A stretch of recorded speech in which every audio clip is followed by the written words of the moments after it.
प्यारे बच्चों, जैसा आप जानते हैं हम पढ़ रहे हैं transport system in plants. Transport के जरिए food, water, dissolved minerals and hormones ये प्लांट के मुख्तलिफ हिस्सों तक पहुंचते हैं। तो हम पहले पढ़ेंगे ट्रांसपोर्ट ऑफ वाटर। जैसे हमने पहले पढ़ा है थोड़ा बहुत ट्रांसपोर्ट सिस्टम के बारे में। मैंने आपको कहा है जाइलम जो है it carries water and dissolved minerals, और फ्लोएम जो है it carries food and hormones to all parts of the plant. तो दो किस्म के टिश्यूज होते हैं, जाइलम और फ्लोएम। जहां तक आज का टॉपिक हमारा है mechanism of transport of water and dissolved minerals. Water और डिजॉल्व्ड मिनरल्स इसका क्या तरीका है, किस मैकेनिज्म से ये पहुंचते हैं प्लांट के मुख्तलिफ हिस्सों तक।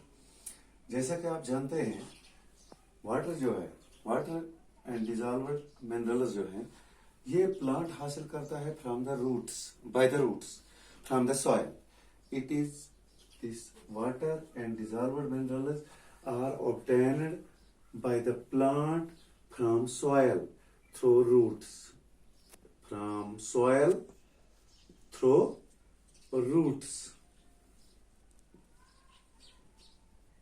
तो रूट्स के जरिए सॉइल से ये हासिल करता है वाटर एंड डिजॉल्व्ड मिनरल्स। अब ये ट्रांसपोर्ट कैसे होता है?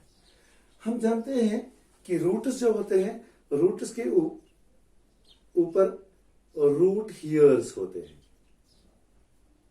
रूट हियर्स छोटे छोटे बाल होते हैं जिनको हम रूट हियर्स कहते हैं। ये रूट हियर्स जो है ये वाटर को एब्जॉर्ब करते हैं through by a process called diffusion. तो डिफ्यूजन के जरिए वाटर जो है it enters into the roots. तो रूट हियर्स की सेल्स जो है तो वहां से ये फिर इसमें पहुंच जाता है। ये रूट हियर्स से ये डिजॉल्व्ड मिनरल्स और वाटर जो है it enters into the epidermis. Epidermis से होते हुए ये रूट कॉर्टेक्स तक पहुंचता है। Epidermis is a single cell thick.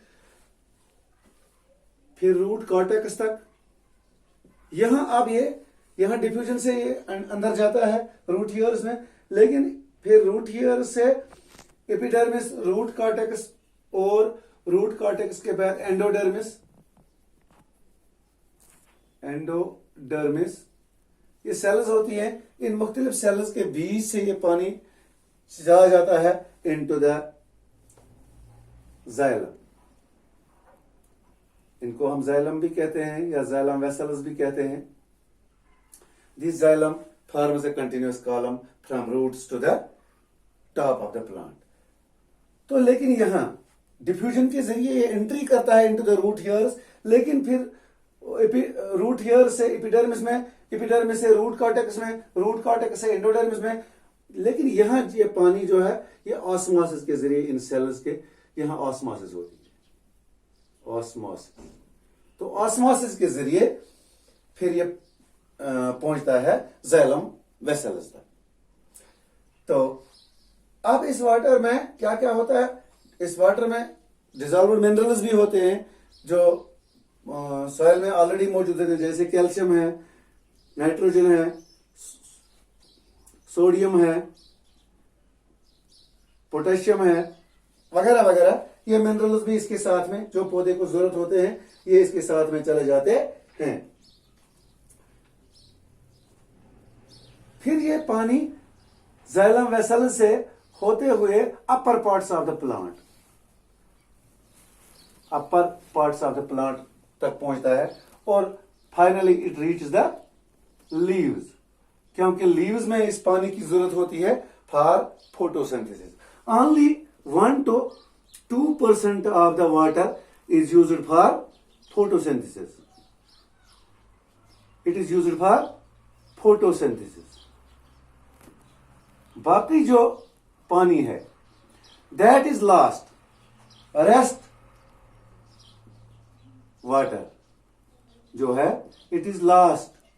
तो इस किस तरह लॉस होता है? ट्रांसपायरेशन के जरिए। Transpiration Transpiration is a process by which leaves of the plants lose water. पौधे जो हैं, पौधों के पत्ते जो हैं, वो पानी को लूज करते हैं by a process called transpiration. मैंने अभी आपको कहा जब जाइलम वेसल्स में ये पानी पहुंचता है, xylem forms a continuous column from roots to the leaves, to the upper parts of the plant and finally to the leaves. जब लीव्स में ट्रांसपायरेशन होती है तो प्रेशर लो होता है. It lovers the pressure. Transpiration जो है it lovers the pressure. जबकि रूट्स जो है, जब वहां ये डिफ्यूजन होता है, पानी अंदर जाता है, तो high pressure is created and this high pressure pushes the water from roots to the top of the plants. But still the pressure is not so high. So there is another force जिसको हम कहते हैं transpiration pull. This transpiration creates a suction force.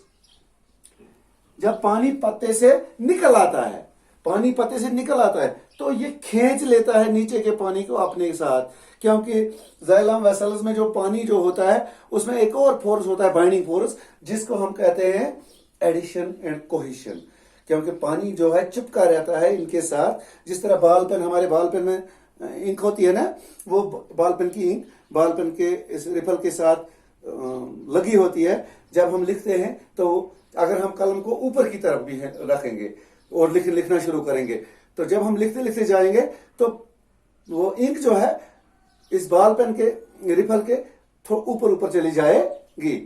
तो वहां कौन सा force काम करता है? वहां ये करता है एडिशन एंड कोहेजन का फोर्स वहां काम करता है. इसी तरह एडिशन एंड कोहेजन का फोर्स इस जाइलम वेसल्स के, ये रूट्स है, सपोज ये अगर रूट्स है तो यहाँ ये जाइलम है, तो यहाँ एडिशन एंड कोहेजन का, इसमें पानी है, ये पानी को नीचे नहीं जाने देता है क्योंकि यहाँ ज्यादा प्रेशर होता है, और यहाँ एडिशन एंड कोहेजन का फोर्स होता है, ये भी पानी को होल्ड कर लेता है इसमें. और जब यहाँ ट्रांसपायरेशन होती है, पत्ते से जब ट्रांसपायरेशन होती है तो ये यहां से एक ड्रॉप पानी का निकल जाता है, तो ये साथ वाले ड्रॉप को अपनी तरफ खींच लेता है और वो साथ वाला ड्रॉप दूसरे ड्रॉप को अपनी तरफ खींच लेता है, तो इस तरह पानी ऊपर जाता है. This is all about the mechanism of transport of water and dissolved minerals. और इस अमल से पानी अपने साथ डिसॉल्व्ड मिनरल्स को भी ले जाता है, तो इस तरह पानी नीचे से ऊपर की तरफ जाता है. This is all about the mechanism of water and mechanism of transport of water and dissolved minerals in A plant. This is all for this, and we will now discuss the next topic, that is transport of food and other substances.